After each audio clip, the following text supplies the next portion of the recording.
It's not as if she were a maniac or a raving thing. She just goes a little mad sometimes. We all go a little mad sometimes. Haven't you? In the early 1960s, movies like Alfred Hitchcock's Psycho were considered to be groundbreaking and controversial works of art that were not for the easily spooked. Stories like that, which tackled deep psychological struggles, paranoia, voyeurism, and even murder, were far from the horror genre's mainstay creature features that were capturing audiences at the time. The movie was based on Robert Bloch's 1959 novel, which was published just in time for Hitchcock to purchase every single copy in the United States right off the shelves of bookstores, in order to preserve the shock value of the story's iconic twist ending. With Psycho, the gilded status of classic is certainly well earned and maybe even a slight understatement. The movie flawlessly captures the individual feelings that would come with such an intense situation, and by the time the twist is revealed, you're fully bought into the dark but incredibly entertaining climax. He was never all Norman, but he was often only Mother. Now, why am I telling you this? Well, because despite the incredible execution and near perfect performances of everyone involved in the making of Psycho, someone, somewhere, thought it would be a good idea to create an almost shot-for-shot remake of the classic 1960 title, and the idea was to bring it into the modern era while simultaneously remaining detrimentally faithful to the original film, which was really not meant for the modern era, so it's a lot to explain, so get ready for a rant. A hobby's supposed to pass your time, not fill it. Is your time so empty? Okay, so where do I begin? I don't like this movie. Psycho is the 1998 remake of Alfred Hitchcock's classic psychological horror thriller that stars Vince Vaughn as Norman Bates, a lonely owner of a rundown motel where the occasional guest will check in, but no one ever checks out. But we do have a vacancy. 12, in fact. 12 cabins, 12 vacancies.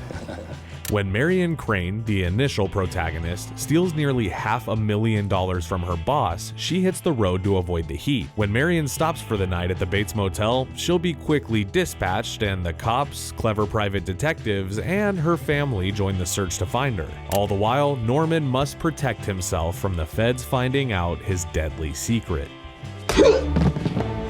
Get this, the film was directed by none other than Academy Award nominated filmmaker Gus Van Sant. The thing that initially confuses me about this movie is like, why does it exist? Sometimes only one time can be enough. Listen, I'm not the kind of person who's close-minded to remakes at all. In fact, some remakes are perfectly acceptable. But usually, if you're gonna reimagine an existing film, it would make sense to make certain artistic choices that add your own sauce into the mix. With this movie, it goes out of its way to let you know that it's set in modern day, but none of the elements from the 1960 movie were changed to reinforce this idea. This matters because part of the charm of the original film is the old 1960s dialogue and classic cinematic presentation from that era. This movie made a few small and ultimately unimpressive editing choices, but it otherwise kept the 1960s feel, but with a polished 1990s look. It just doesn't make the movie feel like it's being set in a believable world. It's like a surreal blend of two contrasting time periods. I don't know, but we're in the beginning of this video and I'm already goddamn sick of it. That'd be a rather extreme reaction, don't you think? And I'm not saying that this movie would have been any better if it ignored the original film, but part of what annoys me so much is that this movie clearly had potential to be something kind of good. The cast was fully loaded with talent, with Julianne Moore, William H. Macy, Viggo Mortensen, and Anne Heche, almost all of whom were tapped into their characters pretty well, with the exception of Norman Bates. Okay. It's a common complaint that Vince Vaughn was miscast as Norman Bates in the film, and I have to admit, I pretty much agree with that wholeheartedly. Here's the problem though, Vince Vaughn is a very good actor. He's fully capable of playing a violent, disturbed force of pure evil, See movies like Clay Pigeons or Domestic Disturbance, or even his comedic but still imposing performance in Freaky. So the issue isn't that Vaughn couldn't do the character on paper. The issue is that Vince Vaughn lacks the subtlety that Anthony Perkins gave to the character. Norman is meant to be a shy, nondescript, completely non-threatening man. He's supposed to look like a nearly middle-aged little boy, because really that's the core of the character. Where Perkins was soft, quiet, and reserved, Vaughn was just too big of a presence on screen. He demanded your attention, which in turn demands your suspicion. And with that, the twist does not hit the same way in the end of this movie. Sure, Vince Vaughn plays the character properly when Norman begins to become more unhinged, and he's definitely scary with his height and build being so dominating. But that's not the character's thing, is it? Is it, Vince? Nope. Also, here's something that I don't hear enough people saying. Simply, the movie does do some things well, but even the moments that work for me aren't new or any better than they were in the original film. Like, let's say I'm in the mood for something dark and twisted with a perfect score, great writing, and genuinely masterful production value. Technically, this movie checks all of those boxes, but there is nothing that this version does with the material that wasn't done better the first time around. Part of the epic tragedy that is this movie is that it's not bad because it's bad. It's bad because it's not as good as the original. And honestly, it makes it even worse. Shut up. Shut up.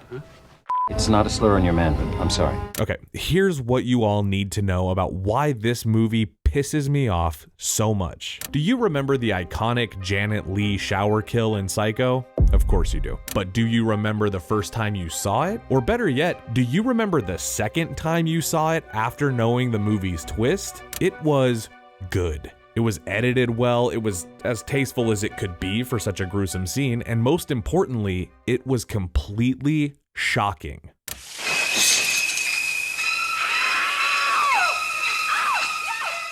Now, call me crazy, but the shock of this scene must have been the big allure when it came out in the 60s. There was nothing like that really being put on screen and delivered to the mainstream in that way. It was taboo, yet pushed the envelope in a direction of today's more hyper-violent fare. So the impact of that scene when it was done the first time was much larger because it was fresh and new. But then, to recreate the scene almost shot for shot 40 years later when audiences were more desensitized to that kind of thing, honestly, it just plays as cheesy.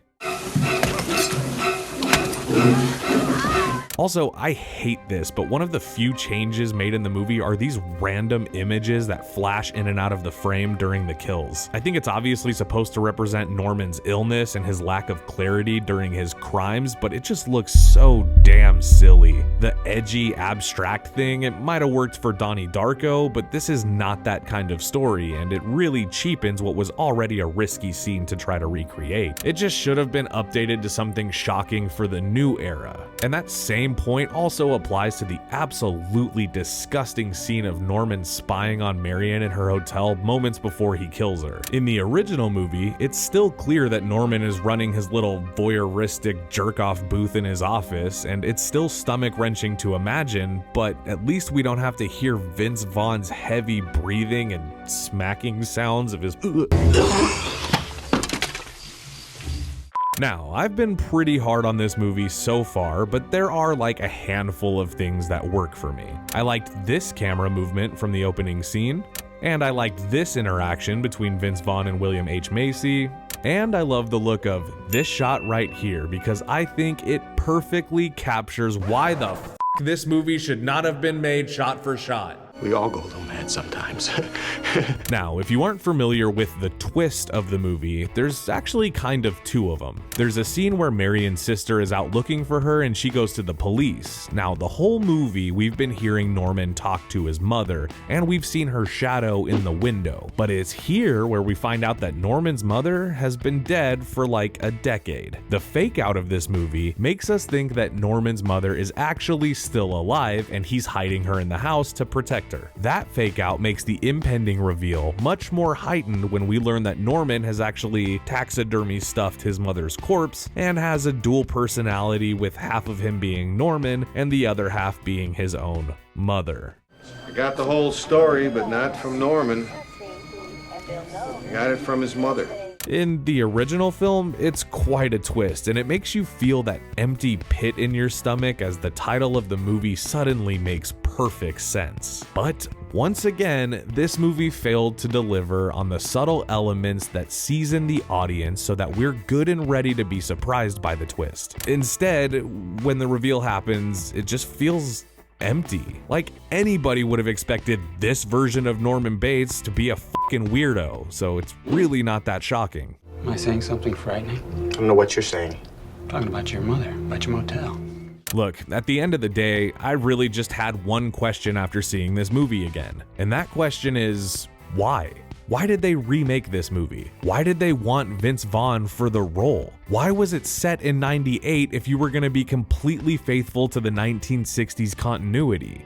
Why did Gus Van Sant want it to be this way? I really don't know. I love Psycho. I even love the sequels that followed the original movie. I find Norman Bates to be a villain that gets forgotten about in the slew of iconic killers that this genre has seen, but that's why I love him. He blends in. He's just another face in the crowd. He's someone that could get close to you without setting off your suspicions. This movie did not do justice to that, which in turn failed it in everything it was trying to do.